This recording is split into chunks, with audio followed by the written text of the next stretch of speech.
Chapter 1. The maw opens the wreckage of the cradle still burned in the void, a jagged constellation of molten fragments drifting across the black.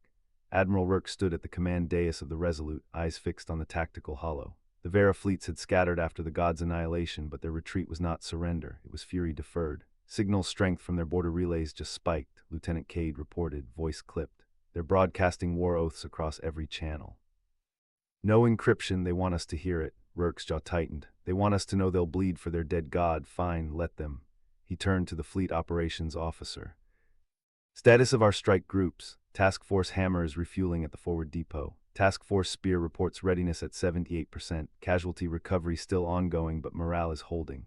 Holding, a fragile word. Rourke knew the crews were exhausted, haunted by the cradle's psychic assault, yet humanity had endured. That endurance was the weapon the Vera never accounted for. The hollow shifted, projecting the Vera frontier. Occupied human colonies glowed red, each a scar carved into the map. Rourke pointed to the largest cluster. We hit them here, the Karen Belt, mining stations, shipyards, and a relay hub.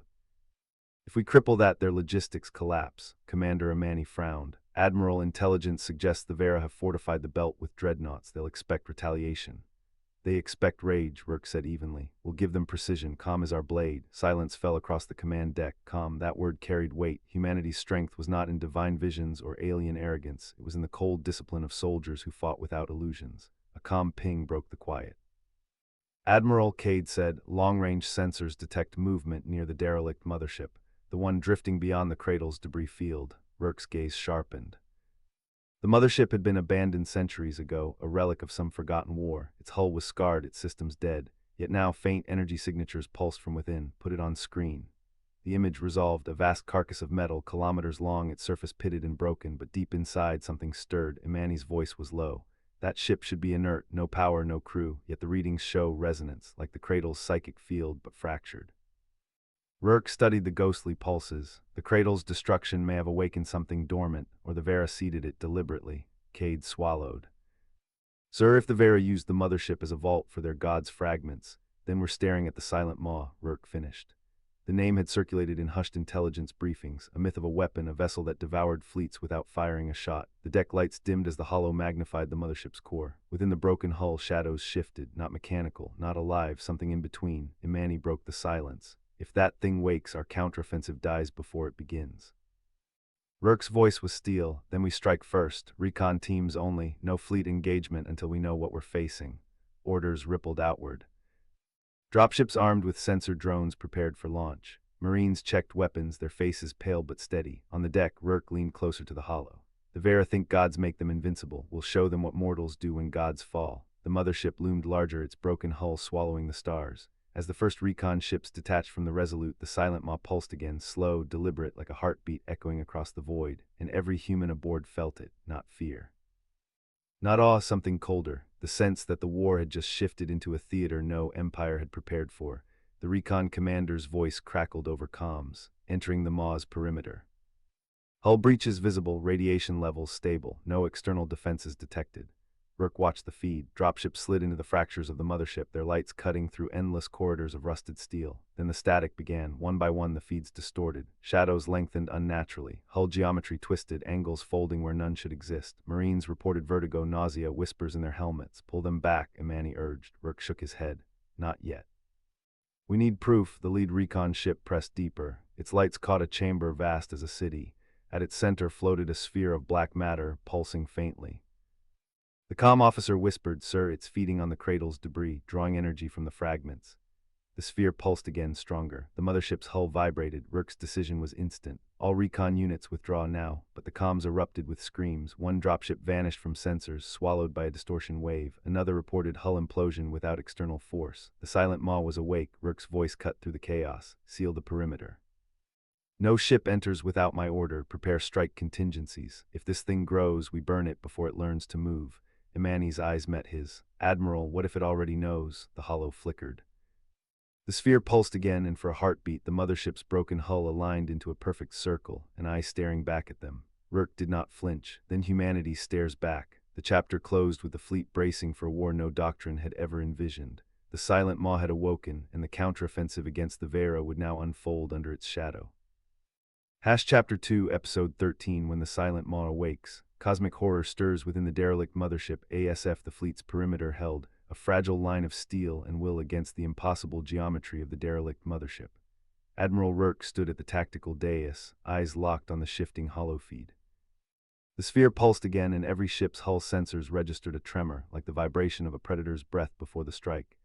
Status of the Vera patrols. Rourke's voice was clipped, precise. Imani scanned her console. 3 cruisers on the far edge of the debris field. They're watching us, waiting for us to bleed. They know something's wrong, but they don't understand what woke here. Rourke's jaw tightened. Arrogant bastards think we'll break first. They've never fought humanity under shadow.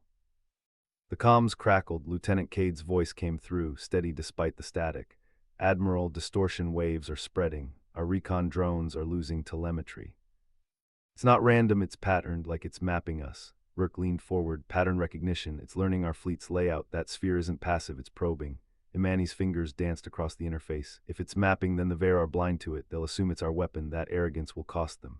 Rourke turned to the fleet channel. All ships, tight in formation, no gaps. If the Maw wants to learn, let it choke on discipline.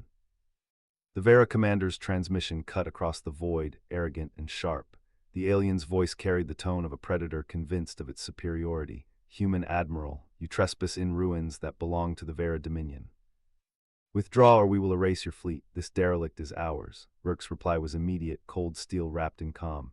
You claim ownership of what you don't understand. That thing in the cradle isn't yours. It isn't ours. It's awake and it's hungry. Stand too close and it will feed on you first. The Vera commander laughed a guttural sound. Human dramatics. You fear shadows. We fear nothing. Rourke cut the channel. Then they'll learn fear the hard way. The sphere pulsed again. This time the distortion wave rippled outward, brushing the Vera cruisers. One ship's hull folded inward like paper crushed by an invisible hand. No explosion, no fire, just silence and then nothing. The cruiser was gone, erased from existence. Imani whispered, it didn't destroy them, it consumed them. Rourke's voice was iron. Log it, proof. The Maw doesn't discriminate, it feeds on arrogance and steel alike. The surviving Vera ships panicked, their formation breaking. Their comms erupted in alien curses, demands, threats. Rourke watched them scatter. And now they run, typical. They'll regroup, but they'll never admit what they saw.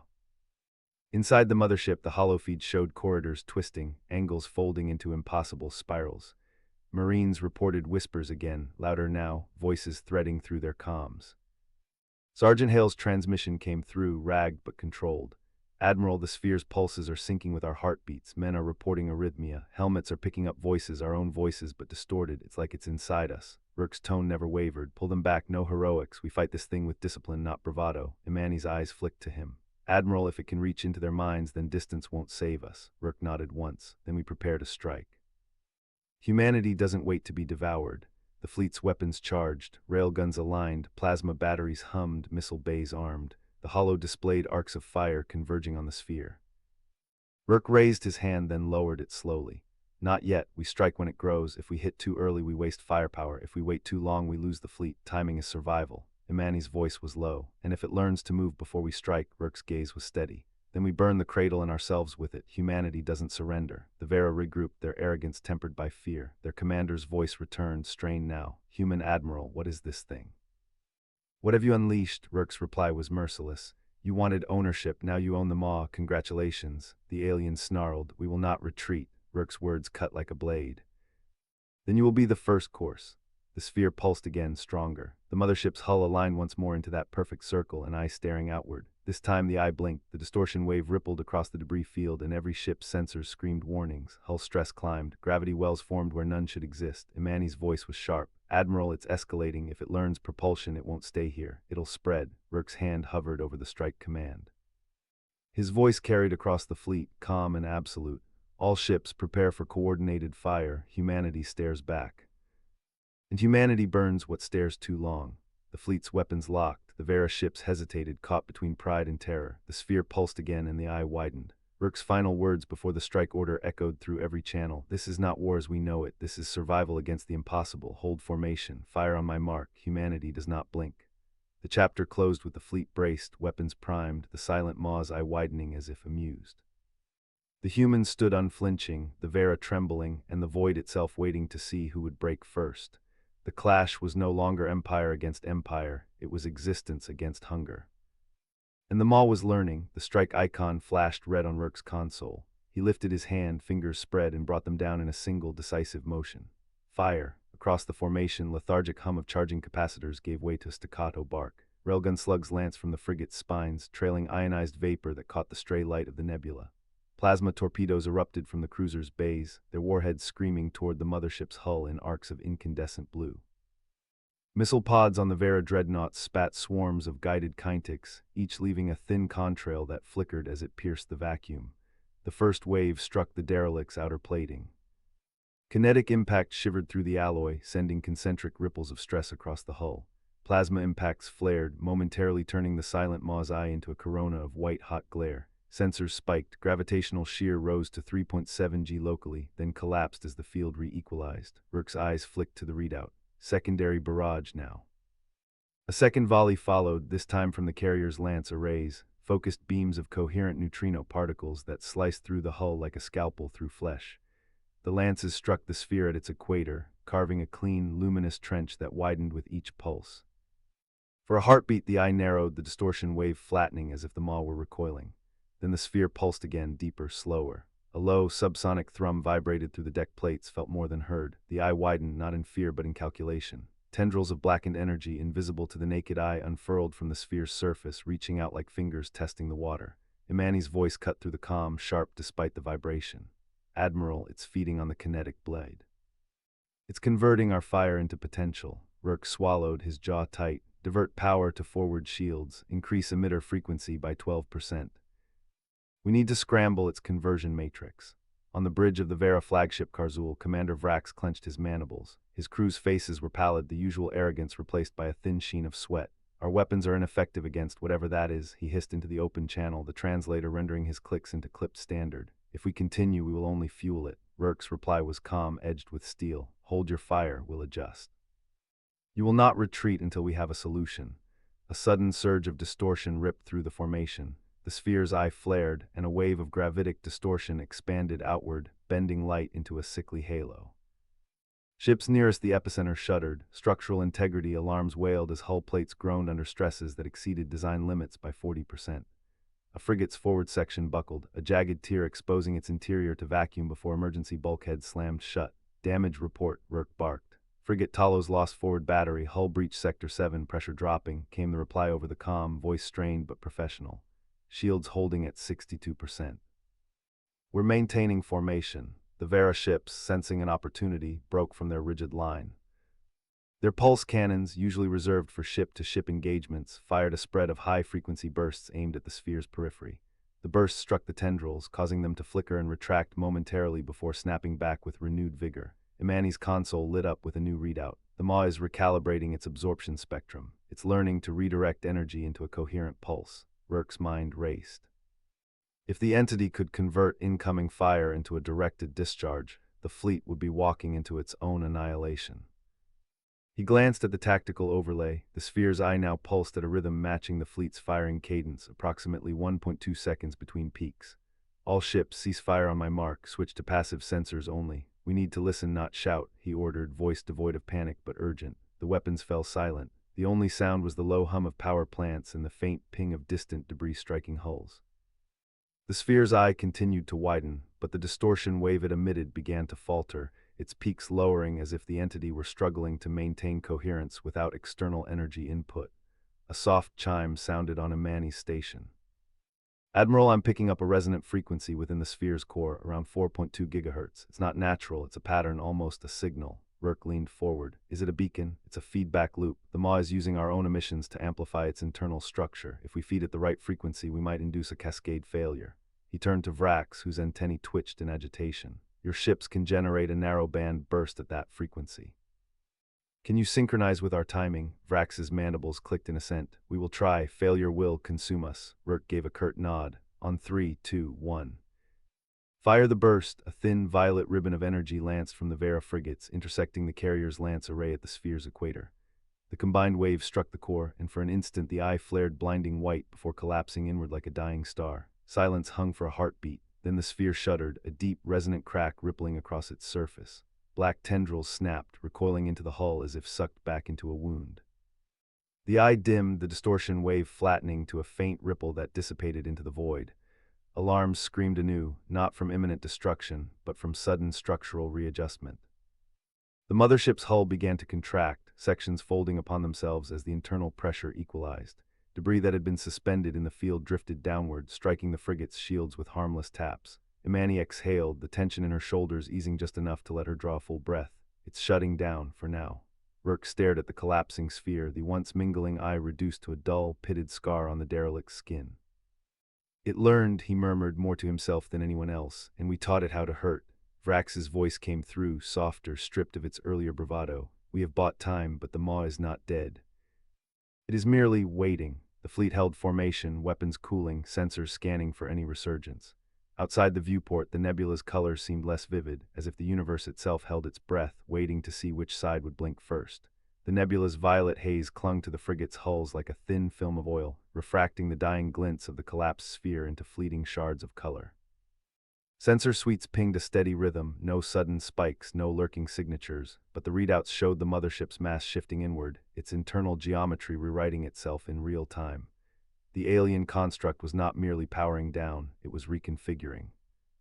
All units hold position, Commander Imani ordered over the tactical net, her voice flat, the cadence of a drill instructor who had seen too many false alarms. Maintain sensor sweep, no weapons hot until we confirm structural integrity. A soft chime echoed in Rourke's cockpit as his HUD flagged a micro-fracture spreading along the port keel of the Vigilant. He tapped the throttle, nudging the frigate a few meters starboard to clear the drifting debris that now fell like slow rain onto the shields. The impact registered as a faint thrum against the alloy, nothing that would breach, but enough to remind him that the ship's skin was still being tested. Structural teams report, he said, keeping his tone even. I need status on the lattice frames before we decide whether to push in. From the Vigilance engineering bay, Lieutenant Cade's voice crackled through the comm, stripped of any ornamentation. Frame integrity at 92%. The contractions pulling the outer plating inward. We're seeing a uniform compressive stress of 0.3 G across the midsection. No breaches yet, but the inner bulkheads are flexing. If the pressure equalizes further, we could see a buckling event along the equatorial seam. Imani's eyes flicked to the readout scrolling across her console, a wave of compression marching from the sphere's equator toward the poles like a tide reversing. Estimate time to full equalization, approximately 4 minutes give or take, Cade replied. After that, the hull will settle into a new configuration. We won't know what that looks like until it stops moving. A low hum rose from the mothership itself, a sound not heard through the vacuum but felt as a vibration through the deck plates, a subsonic throb that seemed to sync with the fleet's own heartbeats. The alien eye, now a dull scar, pulsed faintly, a rhythmic throb that was less light and more a modulation of the surrounding gravitic field. Rourke leaned forward, his reflexes honed by countless dogfights over burnt-out colonies. It's breathing, he muttered, more to himself than to the net, or something that mimics breath. Vrax's voice, when it came, was stripped of the swagger that had marked his earlier transmissions. The Maw is a node, not a brain. It reacts to stimulus. We gave it a pulse, it's adjusting its frequency to dampen ours. If we keep feeding it energy, it will learn to absorb it faster. Imani's jaw tightened. Then we starve it. She turned to her weapons officer. Prepare a salvo of kinetic penetrators, not to destroy, just to disrupt the lattice enough to keep it from restabilizing. We'll fire on a rotating pattern every 20 seconds to keep the field off balance. The weapons officer, a young enlisted named Hale, responded without hesitation. Loading frangible tungsten rounds, setting salvo interval to 20 seconds. Ready on your mark. Mark, Imani said. Fire when the compression wave peaks. The first salvo lanced from the Vigilant's forward mounts, a spear of depleted uranium tipped with a ceramic sabot. It struck the mothership's scarred eye at the precise moment the compression wave reached its apex, the impact sending a spray of molten metal across the alien's surface. The sphere shuddered, the black tendrils that had recoiled earlier snapping back inward with a sharp, audible crack like a bone resetting. On the tactical display, the compression wave faltered, its amplitude dropping by 18%. The readouts flickered, showing a temporary destabilization of the gravitic lattice. Good, Imani said, allowing herself a fraction of a smile that never reached her eyes. Keep the rhythm. We'll wear it down until it can't recompute. Rourke's fingers danced over his controls, aligning the Vigilant's auxiliary lasers to sweep the equatorial seam where the hull folded. Laser sweep on standby. If we see a fissure, we'll cut a line and feed a charge through. The nebula outside seemed to dim further, as if the very photons were reluctant to linger near the eldritch machinery. The frigates held their formation, a tight triangle of steel and resolve, each vessel a node in a net designed to ensnare something that should not exist. Below deck, Marines in powered armor stood by the airlocks, their rifles magnetic locked to their chests. Sergeant Ortega checked the seal on his helmet, the hiss of the pressurization cycle a familiar lullaby. "We're going in on your signal, ma'am," he said to Imani over the intra-ship channel. "Give us a window and we'll plant the demolitions." Imani glanced at the clock ticking down to the top of her HUD. 3 minutes, 57 seconds until the next compression peak. We'll have a 15-second window after the next salvo. Move in, set the charges on the primary conduit, and exfiltrate before the field rebounds. No heroics. Get in, get out, get the data. Ortega gave a curt nod. Copy. The second salvo fired exactly on schedule, a kinetic punch that struck the sphere's flank just as the compression wave began its rise. The impact sent a shudder through the alien hull, a ripple that propagated like a shock through a pond. The tendrils, previously slack, twitched and recoiled, pulling tighter against the hull as if trying to seal a wound. Inside the mothership, the interior corridors, once a maze of bioluminescent conduits and shifting walls, were now contracting, the walls sliding together with a sound like grinding stone. Emergency lights flickered, casting staccato shadows that moved with the rhythm of the ship's breath. Marine Team Alpha breached the airlock, their mag boots locking onto the alloy floor with a muted clang. Their helmets' HUDs displayed a schematic of the mothership's internal layout, updated in real time by the fleet's external sensors. The primary conduit, a thick bundle of cabled filaments pulsing with a low-grade energy, ran along the central spine, disappearing into a chamber where the eye's scar lay exposed. "Moving to conduit," Ortega whispered, his voice barely audible over the thrum of his suit's servos. "Charges set to delay detonation, 15-second fuse." The Marines advanced in a tight formation, their rifles sweeping arcs of blue-white light that cut through the gloom. The alien walls, slick with an unknown viscous secretion, resisted their progress, each step requiring a firm push. Yet the suit's servomotors compensated, delivering steady thrust without falter. At the conduit's junction, Ortega knelt and placed a cylindrical charge against the base of the filament bundle. The device emitted a soft violet glow as its internal timer began counting down. He stepped back, signaling the team to fall back. "Fall back to airlock," he ordered. "Exfil on my mark." The team retraced their steps, the contractions of the hull growing more pronounced as the ship continued its internal reconfiguration. A low groan echoed through the corridors, a sound that could have been the ship settling or something far older stirring awake. They reached the airlock just as the third salvo from the frigate struck the mothership's eye, the impact sending a flash of dark energy across the scarred surface. The compression wave peaked, then began to ebb as the alien lattice struggled to restabilize under the relentless barrage. "Detonation in 3, 2, 1, Ortega counted, his voice steady. The charge erupted with a concussive burst that ripped a section of the conduit apart, filaments snapping like overstressed cables. A surge of energy spilled outward, washing over the Marine team's shields in a wave of heat and light. The alien eye flared, a sudden, violent pulse of crimson that illuminated the interior for a heartbeat before collapsing inward, the scar deepening into a jagged fissure. The shockwave propagated through the hull, causing a section of the midsection to buckle inward. Alarms screamed across the frigate's consoles as structural stress spiked beyond safe thresholds. Hull breach imminent. Cade's voice cracked over the net, urgent but controlled. "All units, brace for impact." Imani gripped the armrests of her chair, eyes locked on the readout. The mothership's mass was shifting again, this time not in a controlled contraction but in a chaotic redistribution of pressure. Sections of the outer hull began to fold, creating crevices that threatened to tear the frigates apart if they remained too close. "All ships, increase distance to 500 meters. Maintain fire pattern but do not engage the hull directly. Focus on the eye's scar," Imani commanded. "We need to keep it unstable long enough to get a clear reading on the core." The frigates throttled back, their engines spitting ionized plasma as they pulled away. The Vigilance lasers swept the scar, cutting thin lines that prevented the alien tissue from resealing. Each pass sent a spray of molten alloy sputtering into the void, a stark reminder of the sheer destructive force they were wielding. Outside, the nebula's colors seemed to bleed inward, the violet and emerald hues swallowing the light from the distant stars. The silence that followed the detonation was not empty but thick, pregnant with the sense that something vast and ancient had been wounded, not killed. Rourke's voice came through, low and measured. "It's still there, the maw, it's adapting. We've bought minutes, maybe an hour. If we can't shut down the core, we'll have to consider a full-scale sterilization." Imani's gaze drifted to the readout showing the residual energy signature of the eye's scar, a flickering, unstable waveform that defied easy classification. "We'll keep the pressure on, we'll keep it guessing, and we'll be ready when it makes its next move." The frigates held their new station, weapons cycling, sensors straining for any sign of resurgence. The moon-sized derelict loomed ahead, a wounded leviathan whose heartbeat now echoed in the metallic thrum of the fleet's own reactors.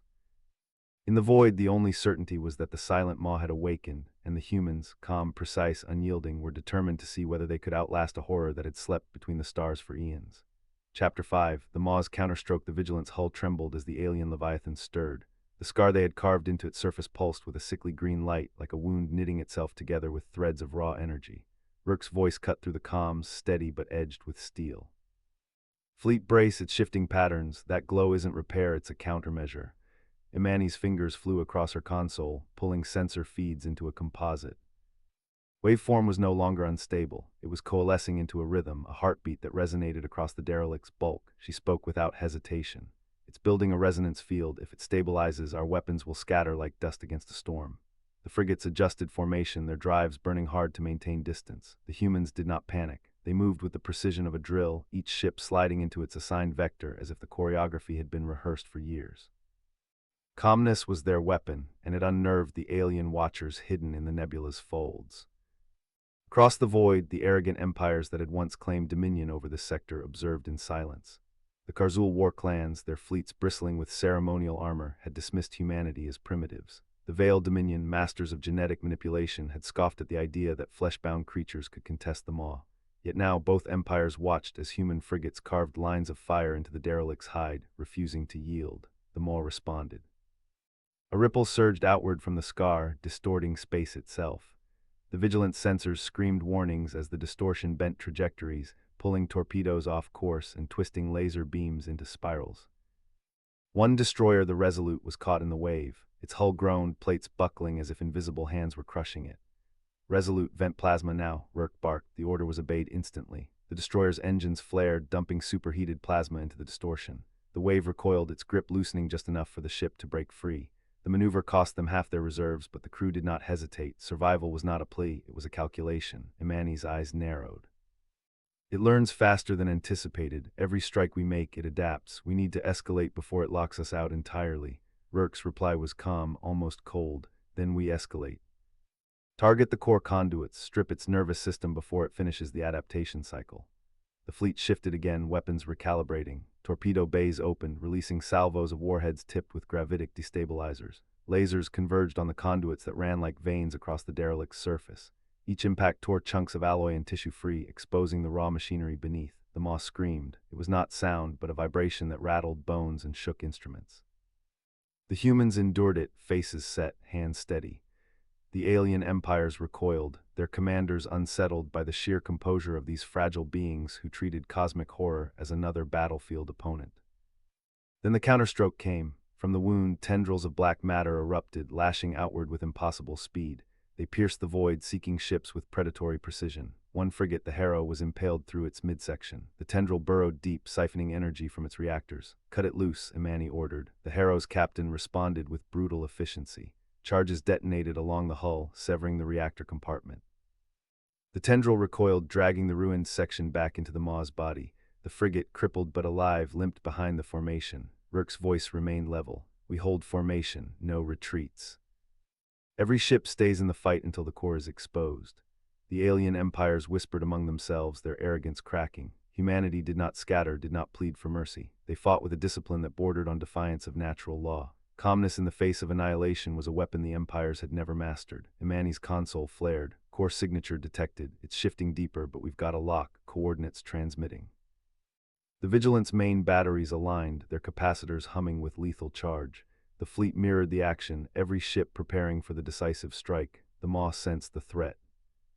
Its tendrils writhed, its resonance field surged, but the humans pressed forward. Torpedoes streaked into the void, lasers carved through the conduits, and the derelict shuddered under the assault. For a moment, the nebula itself seemed to recoil, colors dimming as if the cosmos held its breath. The humans did not falter. They advanced, calm and relentless, against a horror that had slept for eons. And in that silence, the alien empires realized the truth. The maw had awakened, but so had humanity. The clash was no longer between predator and prey. It was between arrogance and resolve, between empires that believed themselves eternal and a species that refused to bow. The Vigilant's batteries fired, the core screamed. The battle had entered its next phase, and the maw's counterstroke had only sharpened humanity's determination to carve victory from the void. Chapter 6, Episode 13. When the silent maw awakes, the Vigilant's guns had spoken, but silence did not follow. Silence was a luxury the maw denied them. its core shrieked across the void, a resonance that bent comms channels into static and made hull plating tremble like brittle bone. "Stabilize the array," Commander Amani barked, her voice cutting through the chaos. "Lock the coordinates, we don't lose the target now." The bridge crew moved with mechanical precision. No panic, no wasted motion. Humanity's comm was not a mask, it was doctrine. The alien empires watching from their distant flotillas could not comprehend it. To them, war was theater, a spectacle of intimidation. To humans, war was mathematics, input, output, consequence. The Maw's counterstroke came fast. Tendrils of energy lashed outward, not physical but gravitational distortions that tore at the Vigilance formation. One frigate spun out of alignment, its stabilizers screaming. Frigate Harrow is losing orbit. A sensor officer reported, "Redirect auxiliary thrust, cover them," Imani ordered. The fleet adjusted instantly, cruisers shifting formation to shield the vulnerable ship. The alien empires whispered again, their arrogance eroding further. They had expected collapse, fragmentation. Instead, they saw cohesion under fire, humans knitting their fleet tighter in the face of annihilation. The Maw's core pulsed. Each surge was a weaponized heartbeat, a rhythm that threatened to fracture the nebula itself. The alien empire's vessels, parked at a cautious distance, began to falter. Shields flickered, hulls groaned. Their commanders debated retreat, but pride chained them in place. On the Vigilant, tactical overlays painted the core's movements in stark red. "Energy spike vector shift," Lieutenant Rao announced. "It's trying to burrow deeper into the mothership's remains." Imani's jaw tightened. "Not allowed, pin it down." The order carried across the fleet. Torpedo bays cycled, railguns aligned, and a storm of firepower converged on the coordinates. The derelict mothership convulsed, its ancient hull splitting open like a carcass under dissection. From the wound, the Maw's essence bled into the void, black motes that devoured light, each one a fragment of hunger incarnate. The alien empires recoiled. Their commanders argued over encrypted channels, voices sharp with disbelief. They fight it as if it were mortal. They do not understand what they face. No, they understand too well. That is the danger. Their arrogance had been armor. Now it was cracking, and beneath it lay fear. Inside the Vigilant, the comm held. "Status of the Harrow," Imani asked. "Stabilized, minor hull fractures, but they're back in formation." "Good, keep the line tight. The Maw wants us scattered. Deny it." The crew obeyed without hesitation. Every command was executed with precision, every adjustment seamless. The alien empires watched, unnerved. Humanity's comm was not passive, it was predatory. The Maw shifted tactics, its tendrils coiled into a singularity, a sphere of collapsing gravity that threatened to consume the Vigilant's forward line. "Singularity forming," Rao shouted. "If it stabilizes, it'll tear us apart." Imani's response was immediate. "Counter with full-spectrum disruptors, target the sphere, break its cohesion." The fleet obeyed. Disruptor beams lanced into the singularity, destabilizing its structure. The sphere quivered, then imploded, releasing a shockwave that rattled every hull. But the line held. The alien empires could not believe what they saw. Humanity did not scatter, did not retreat. They absorbed the shock, adjusted, and pressed forward. "They are not prey," one alien commander whispered. "They are predators who refuse to acknowledge the hierarchy," another replied. "They are rewriting the hierarchy," a third admitted, voice heavy with dread. The Vigilance batteries cycled again. "Core signature weakening," Rao reported. "We're cutting into it." Imani leaned forward, eyes locked on the tactical display. "Then we keep cutting, no hesitation." The fleet unleashed another barrage. Torpedoes streaked, railguns thundered, and the derelict mothership shuddered under the relentless assault. The Maw screamed again, its resonance field surging, but the humans pressed harder. In the nebula's dim light, the battle became a tableau. Alien empires watching from the shadows, humanity advancing with surgical precision, and the Maw thrashing in fury. The clash was no longer abstract, it was tangible, brutal, undeniable. Arrogance versus resolve, pride versus discipline. The Vigilance guns fired once more, the core convulsed, and in that moment the alien empires realized the truth they had tried to deny. Humanity was not merely surviving, humanity was winning. The Maw's scream fractured into silence. Its tendrils recoiled, its resonance dimmed. The derelict mothership sagged, its ancient hull collapsing inward. Imani's voice cut through the quiet. "Maintain pressure, this isn't over until the core is ash." The fleet obeyed, calm, relentless, unyielding. The alien empires watched, their arrogance shattered. They had believed themselves eternal. Humanity had shown them eternity could bleed. And as the Vigilant pressed forward, the cosmos itself seemed to acknowledge the shift. The Maw had awakened, but so had humanity. The battle was no longer survival, it was ascension. Word count, ~960 Chapter 7, Episode 13. When the silent Maw awakes, cosmic horror stirs within the derelict mothership ASF, the nebula boiled with residual fire. Shattered hull fragments drifted like jagged constellations, each piece glowing faintly from the railgun strikes. Humanity's fleet advanced in disciplined formation, their drives burning steady blue against the void. The derelict mothership sagged, its resonance field flickering like a dying star.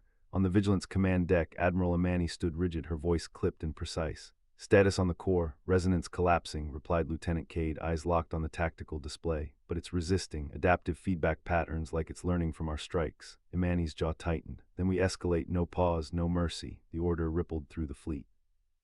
Torpedo bays cycled, railguns reloaded, and plasma batteries hummed with lethal anticipation. The humans did not shout, did not boast. Their silence was sharper than any war cry. From the shadows of the nebula, alien empires watched. The veiled Dominion's warlords, cloaked in arrogance, whispered disbelief. The Karic Ascendancy's strategists, once certain of humanity's fragility, now recalculated in frantic silence. They had dismissed Earth's fleets as crude, improvised beneath notice. Yet here in the maw of the derelict, humanity carved victory with surgical precision. The maw convulsed. Tendrils of dark matter lashed outward, slicing through drifting wreckage. Its scream reverberated across comm channels, a psychic howl that clawed at the edges of sanity. Several alien observers recoiled, their minds buckling under the resonance. Humanity's crews, trained and hardened, absorbed the pressure with grim calm. "Field surge incoming," Cade warned. Imani raised her hand. "Brace, counter with synchronized fire." The Vigilant's guns thundered. The fleet answered in perfect cadence, a storm of kinetic fury. The resonance field shattered into shards of light, scattering across the nebula like broken glass. Inside the mothership, the core writhed. It was not machinery, not entirely. It pulsed with organic rhythm, a fusion of flesh and alloy, ancient and obscene. The maw's essence bled into the structure, twisting bulkheads into grotesque forms. Commander Reyes, leading the boarding unit, transmitted from within. "Admiral, we've breached the inner sanctum. The core is exposed, but it's alive." Imani's reply was steel. "Alive or not, it dies today." Reyes advanced, his squad moving with deliberate precision. No chatter, no hesitation. Their rifles tracked the pulsating mass, each step echoing against warped metal. The core's surface rippled, eyes opening across its skin, each one staring with predatory hunger. "Contact," Reyes muttered. The squad opened fire. Plasma bolts seared into the core, burning through layers of alien tissue. The maw shrieked, its tendrils thrashing against the walls. The boarding team held formation, their discipline unbroken even as the ship itself seemed to resist their presence. On the Vigilant, sensors flared. "Admiral, the alien fleets are mobilizing," Cade reported. "They're not intervening yet, but they're aligning for observation, waiting to see if we fail." Imani's gaze hardened. "They'll wait forever. Humanity doesn't fail." The alien empires exchanged silent glances across encrypted channels. Pride had kept them from unity, arrogance had blinded them to threat. Now, watching humanity dismantle the maw, they felt the first tremors of fear. The Karic strategist whispered to his peers, "They fight as if extinction is familiar. They've already survived the impossible." The Veil warlord snarled, "No empire fights like this, no empire bleeds with such calm." Reyes' squad pressed deeper. The core's defenses intensified, psychic waves, hallucinations, whispers of forgotten empires. One soldier faltered, clutching his helmet, but Reyes snapped him back with a single command: "Focus, ignore the noise, target the heart." They advanced through the storm, rifles blazing. The core convulsed, its scream shaking the mothership's foundations. "Admiral," Reyes transmitted, voice steady despite the chaos, "we're close, preparing demolition charges." Imani's response was immediate: "Do it." In this, the fleet outside tightened formation, every ship angled toward the mothership, weapons primed. The Vigilant's tactical display pulsed with red markers, each one a countdown to annihilation. The maw surged one final time, its resonance field flaring in desperate defiance. Alien empires leaned forward, expecting humanity to falter. Instead, the humans pressed harder. "Fire," Imani commanded. Railguns roared, torpedoes streaked. Plasma batteries unleashed torrents of light. The mothership convulsed under the barrage, its hull collapsing inward. Inside, Reyes' squad planted charges along the core's surface. The eyes screamed, the tendrils lashed, but the humans did not break. "Charges set," Reyes reported. "Detonation in 30 seconds. Imani's voice was calm. "Withdraw, let the void take it." The squad retreated, their path lit by the dying glow of the core. Behind them, the charges ticked down. Outside, the fleet maintained relentless fire, ensuring no escape, no resurgence. The alien empires watched, their arrogance dissolving into silence. Humanity had not only survived the maw's awakening, they had turned it into execution. The countdown reached 0. The core erupted. A shockwave tore through the mothership, ripping flesh from alloy, scattering fragments into the nebula. The maw's scream fractured into silence, its resonance extinguished. On the Vigilant's deck, the display cleared. The derelict mothership was gone, reduced to drifting ash. Imani exhaled, her voice steady. "Status, core destroyed," Cade confirmed. "No residual resonance detected, it's over." Imani's gaze swept the stars. No, it's begun. The alien empires recoiled, their pride shattered. Humanity had shown them a truth they had denied. Eternity could blade and arrogance could die. The cosmos itself seemed to shift, acknowledging the ascension. The Maw had awakened, but humanity had risen higher. The battle was no longer survival. It was dominance, and the galaxy would never forget. Word count, tilde 945, a fleck of iridescent Maw ichor clung to a jagged shard of derelict alloy, drifting 1.8 kilometers from the core's detonation epicenter. It pulsed once, twice, before a 20-point defense round from the destroyer USS Ardent punched through the shard, vaporizing both in a flash of spent deuterium. The Ardent's automated targeting system logged the kill as debris, no flag for follow-up. 2,000 clicks out, the ASF Allied Space Fleet command net hummed with uncharacteristically quiet chatter. The three Zythian Leviathan-class capital ships and two Krull dreadnoughts that had hung back at the edge of the engagement zone for the last 72 hours still had their primary weapons on standby, their crews too busy replaying sensor feeds of the Maw's core eruption to issue fire commands. For 12,000 cycles, the Zythian Imperium had claimed the Derelict Mothership as a sacred relic, a sealed prison for the void spawn entity they called the Silent Maw. They had come to this system expecting to watch humanity get erased, to collect the remains of the human colonies they'd written off as lost, and to reassert their claim over the outer rim. No one had expected the humans to blow the prison to ash. On the Vigilance Bridge, Lieutenant Cade ran a third sweep of the derelict's wreckage zone, his fingers flying across his console. No residual resonance, no biological signatures above background noise, core is fully scuttled. Imani stood at the command pit's edge, her armor still smudged with more residue, the thermal clip at her hip still warm from the charges she'd helped set. She didn't turn when the comms officer, Lieutenant Hale, tapped her shoulder. Admiral, Zythian High Command is hailing us. Priority 1. Voreth wants a direct line. Patch him through, no filters. Imani's voice was flat, no inflection. The channel cracked to life a second later, Voreth's gravelly translated voice filling the bridge, tight with barely suppressed rage. Human, explain, you destroyed a sacred Zythian ward. Your seal failed, Imani replied, turning to face the comms panel. It was going to break regardless. We just made sure it didn't take half the sector with it. Your ships are in ASF operational space. Withdraw or we will treat them as hostile. Voreth's response was a sharp, static-laced snarl. You have no idea what you have unleashed. That entity was the only thing holding back the void spawn hordes. You have due, Imani cut him off, her tone colder than the vacuum outside the viewport. Your problem. You left it in our backyard. We cleaned up your mess. Channel closed. Hale muted the line before Voreth could finish yelling, a small smirk tugging at her mouth before Imani shot her a look that shut it down instantly. 90 seconds later, the Krull hegemony's envoy popped up on the secondary channel, their usual bluster replaced by cautious deference. Admiral Chen, the hegemony would like to negotiate exclusive access to the Maw's residual biological data. We are prepared to offer full ASF membership, plus 20% of our annual platinum output in exchange. 30% platinum, unlimited access to Krull FTL drive schematics, and you hand over all Zythian intelligence dossiers you've hoarded for the last 300 years. Take it or leave it. The Krull envoy agreed before she finished speaking. Cade leaned over her shoulder, his voice low enough that only she could hear it. We just made every power block in the outer rim nervous. Zythian will retaliate within the quarter, mark my words. They don't take humiliation well. Imani watched the Zythian Leviathans burn hard for the Rift Gate, their escort frigates trailing behind like wounded dogs. Good. Let them come. We've been waiting for a real fight for 80 years. The last of the derelict's ash drifted past the Vigilance viewport, catching the light of the Orion Nebula like tiny, dying stars. Somewhere 40 light-years out, a dormant void spawn drone pinged once, drawn to the echo of the Maw's death. It would take them 6 months to arrive. The ASF would be ready. The ash flecks on the Vigilance armored viewport shifted as the ship adjusted its patrol vector, each fleck catching the Orion Nebula's iridescent glow like a shard of fractured glass.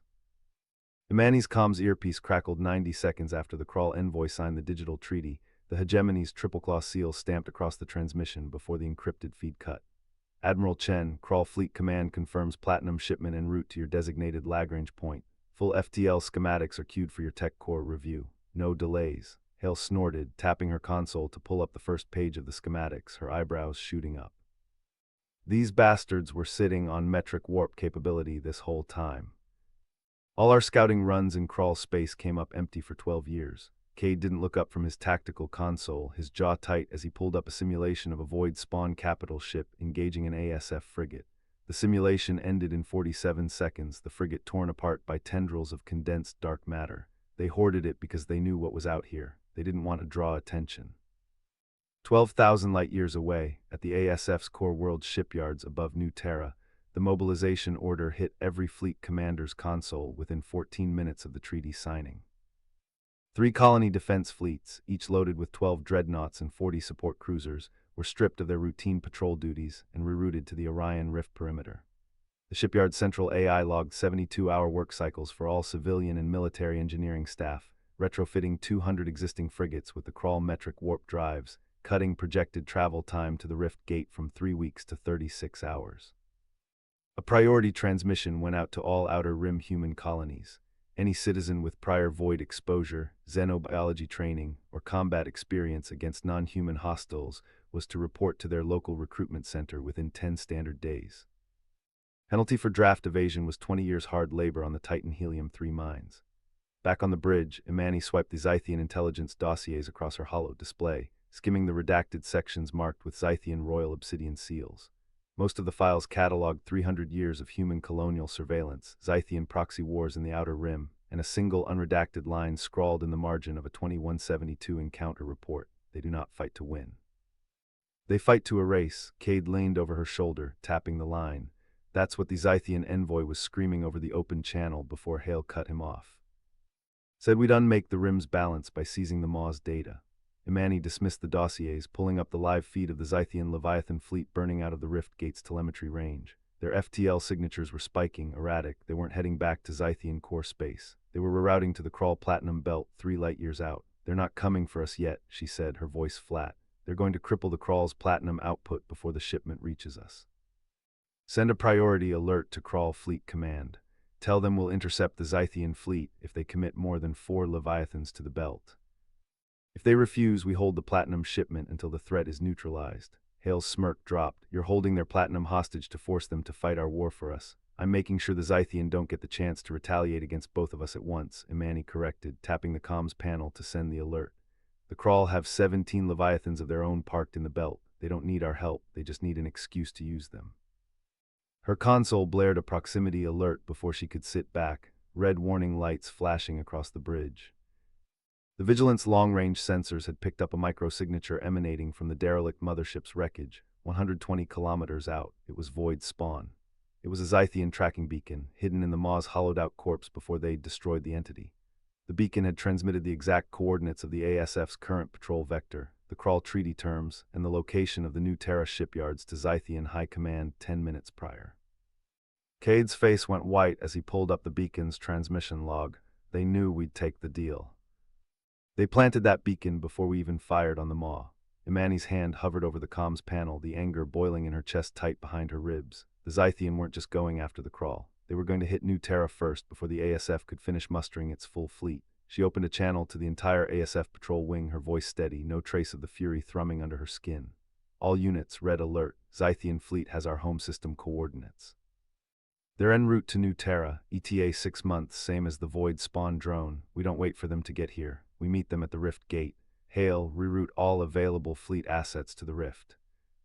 Cade, run simulations for a 2-front war. Zythian Leviathans at the Rift, Void Spawn at our doorstep. We've got 6 months to make sure neither of them gets a foot through the door. The Vigilance engines flared as it turned hard for the Rift Gate, the ash flecks on the viewport glowing brighter in the burst of thruster light. Somewhere in the twisted wreckage of the Derelict Mothership, the last fragment of the Maw's neural lattice twitched, a faint, silent pulse echoing into the void. It hadn't been fully erased, it was waiting. Chapter 10, Rift Gate Calculus. The Vigilance hull trembled as the ship's drives pushed her into the Rift Gate corridor. The void outside was a lattice of fractured light, the gate's gravitational anchors bending space into a funnel that could swallow fleets whole. Imani stood at the command dais, her eyes locked on the tactical overlay. The Zythian Leviathans were already moving. Scouts reported their vanguard forming near the gate's far rim. Status on simulations, she asked, voice clipped. Cade's fingers flew across the console. 2 front war projections are ugly.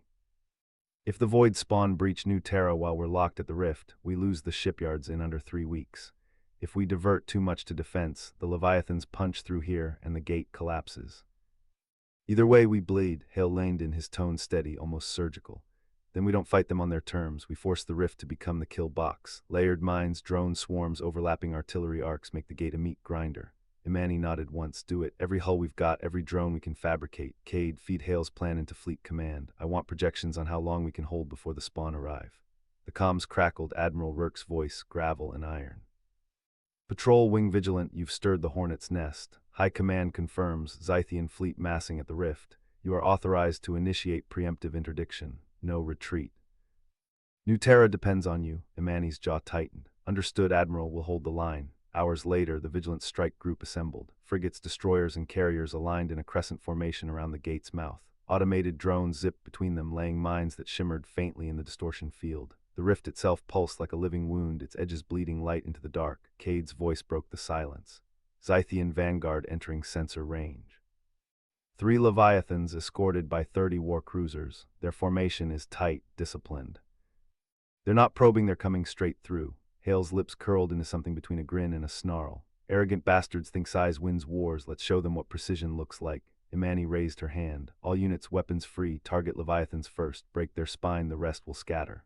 The rift flared as the Zythian ships emerged, massive silhouettes blotting out the stars. The Leviathans were cathedral-sized constructs, armored in plates that shimmered with alien energy.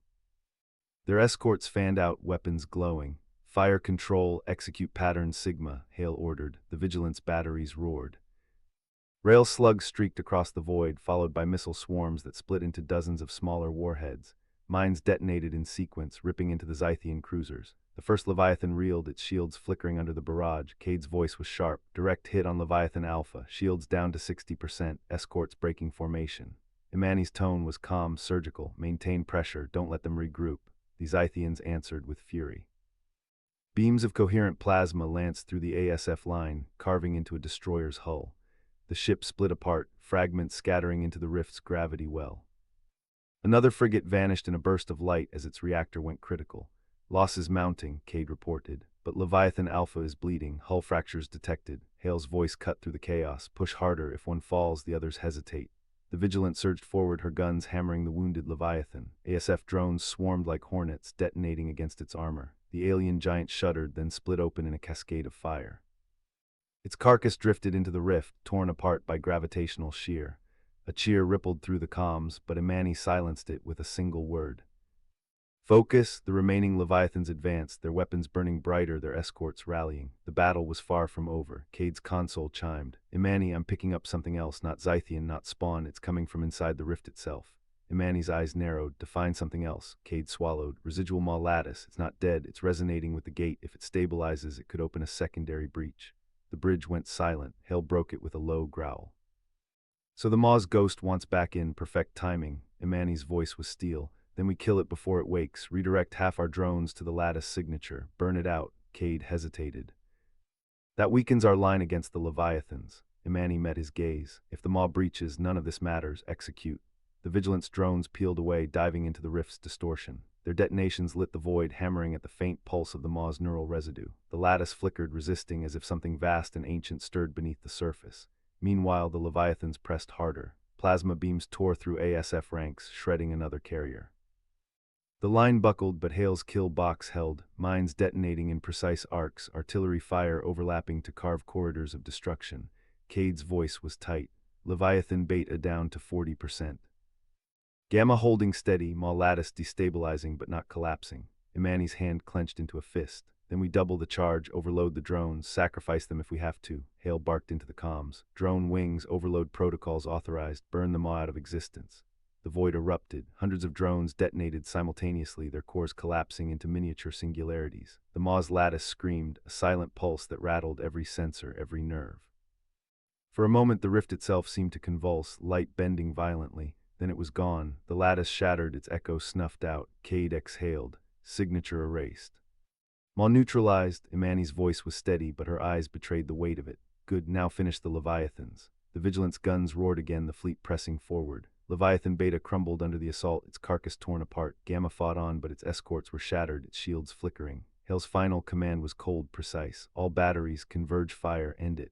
The last Leviathan exploded in a storm of fire, fragments scattering into the rift. Silence followed, broken only by the hum of engines and the crackle of comms. Imani stood tall, her voice carrying across the fleet. The rift holds, New Terra stands, but this was only the first wave. The void spawn are still coming. 6 months, prepare. The Vigilant turned, her hull scarred but unbroken, engines burning as the fleet regrouped. Behind them, the rift gate pulsed faintly, as if remembering the Maw's scream. And somewhere in the dark, beyond the reach of sensors, something listened. The Vigilant's bridge reeked of burnt insulation and stale coffee 10 minutes post-battle. Damage control feeds scrolled across Hale's console, red markers blinking out across hull deck 712 and the forward weapons bay. Casualty counts final, he snapped, not looking up from his datapad. 12 dead, 34 wounded, all non-critical. Hull breaches sealed, weapon systems at 72% capacity. Drone wings down to 38% operational stock. Imani stood at the viewport, her reflection ghosting over the smoldering wreckage of the last Leviathan drifting toward the rift's event horizon. The fleet's escorts were already running sweeps, picking off stray debris before it could clog the gate's intake. Prioritize weapons bay repairs first, she said, no heat in her voice, just the flat weight of command. Drone factories on New Terra run 24-hour shifts for the next 6 months. We don't get downtime, Hale grunted, tapping a command into his queue. Already queued the work orders. Supply ships en route from the core colonies drop out of warp in 72 hours. Even running at max output, we're short 200 heavy combat drones by the 6-month mark. A sharp ping cut through the bridge's low hum. The sensor station officer leaned forward, fingers flying across her board. Commander, you need to see this. Faint lattice signature, 20 clicks out from the rift gate. Maw fragment didn't fully detonate. Imani turned, Hale already pulling the feed up on the main display. The shard was jagged iridescent metal, veined with the same sickly blue light the Maw had thrown off pre-collapse. Residual singularity flux could blow if we get within 10 clicks, Hale muttered. No way that's stable. Send Cade's salvage team, Imani ordered immediately. They've got the shielding for residual Maw tech. If there's intel left in that shard, we need it. The clock doesn't get longer just because we won one fight. Cade's voice crackled over the comms 2 minutes later, tinny through the shuttle's hull. Vigilant, we're approaching the shard. Sensors are screaming. There's a data core embedded in the center. Survived the collapse. Shielding's holding, but we're picking up a low-frequency hum. Feels like it's in my teeth. Keep your distance, Imani ordered. If the core is hot, abort and detonate the shard from range. Copy that. The line crackled with the sound of tools clinking. Core's cracked, but the databank is intact. Hooking it into the shuttle system now. Downloads at 12%. The bridge waited in silence, only the soft beep of the progress bar ticking up. Hale pulled up fleet production rosters, jaw tight. Even if we conscript every civilian fabricator on New Terra, we're still short on drone parts. That intel better tell us what we're up against, not just how many of them there are. Download complete, Cade said, his voice abruptly tight. Command, you need to see this. It's not just a countdown. The main display flickered, the first image loading grayscale before sharpening to high definition. It was a ship, longer than 3 Leviathans laid end to end, its hull a twisted mass of the same veined iridescent metal as the Maw, pitted and scarred as if it had drifted through the void for millennia. The schematic scrolled past its length, showing hangar bays big enough to hold 1,000 Leviathans, weapon ports spaced every 50 meters along its spine. That's the Derelict Mothership, Imani said, the words feeling like ash in her mouth. The mission's namesake, the intel they'd chased across 3 star systems, and it had been sitting in the Maw's wreckage the whole time. Wait, the sensor station officer said, voice rising in shock. New signature, 2AU out beyond the rift's outer edge. Massive passive sensors only, no active emissions. It wasn't there 10 seconds ago. The display shifted, a tiny blip appearing on the edge of the long-range sensor grid, moving slow, silent, undetectable until the core's download pinged its location. Hale's datapad clattered to the floor. That's the mothership, it's already here. The comms crackled again, Cade's voice sharp with panic. Vigilant, the shard just went hot. Singularity flux is spiking, we're bugging out, but it's going to blow. And command, the core didn't just show us the ship, it showed us the crew. There are things inside that are void spawn, they're older, and they're awake. Behind the blip on the sensor grid, a faint, silent pulse rippled out, so low only the Vigilant's most sensitive equipment picked it up. It didn't sound like a threat, it sounded like a greeting. The silent pulse hit the iron resolve's bridge so hard every unsecured datapad rattled across the non-slip deck plating. The sensor station officer's fingers flew across his console, face pale. Passive signature just spiked to full active. All power cores online, this thing wasn't dead. It was running on backup this whole time, just waiting. The tactical schematic scaled up, the 120-kilometer Maw shrinking to a footnote next to the 800-kilometer Derelict Mothership. Hangar bay doors, each the size of a small moon, slid open along its spine, veined iridescent metal glowing like cooling lava under pitted, millennia-scarred hull plating. The comms crackled first with the Zythari battlecruiser Void Reaper's commander, voice tight with arrogant glee. Human upstarts waste ordnance on a derelict. Zythari fleet, advance. We claim the mothership, the Maw, and every human colony in this sector as tribute. The Varen Coalition commander chimed in before Amani could reply, smug as a man who'd already won. Coalition fleet, form up on the Reaper. The humans have already done the hard work of finding the prize. Tactical, target all forward weapon ports on the Void Reaper, Imani said, voice steady, no wasted motion. Fire on my mark. All human destroyers deploy singularity mines along the rift edge, deny spawn any entry points to our flank. The first salvo from the human fleet slammed into the Reaper's forward shields, flickering them bright blue but failing to breach. The Zythari commander laughed over the open channel. Is that all? Your toys tickle. The mothership's hull rippled. A tendril of the same veined iridescent metal, thick as a city block and 10 kilometers long, uncoiled from a lower hangar bay and wrapped around the Reaper's midriff. The comms channel filled with the scream of twisting durasteel, then the Zythari commander's taunt cut off mid-word as the cruiser crumpled like tin foil, hull rupturing into a cloud of debris and frozen bodies. The Varen fleet went radio silent for 3 full seconds. Their command officer's voice came through tight with fear. All ships, evasive, a gravity lance thick as a planet's equator, slammed into the Varen command cruiser from the mothership's forward weapon ports. The ship didn't explode, it folded inward, compressed to a ball of scrap smaller than a shuttle, then vanished into the void. On the crippled destroyer Vigilant, Cade's voice came over the priority comm, sharp despite the alarms blaring in the background. Vigilant to iron resolve, core decay at 92%. We've got 40 seconds before collapse. That pulse wasn't a greeting to us. It was a wake-up call to whatever's inside that ship. They're not void spawn. They're the ones that made the spawn. Copy that, Vigilant, Imani replied, no trace of emotion in her voice. Divert all remaining power to your comms array, send the full core download to Earth Command. We'll hold the line. Cade's voice cracked just for a second. Tell Leela I didn't quit, tell her the transmission cut out.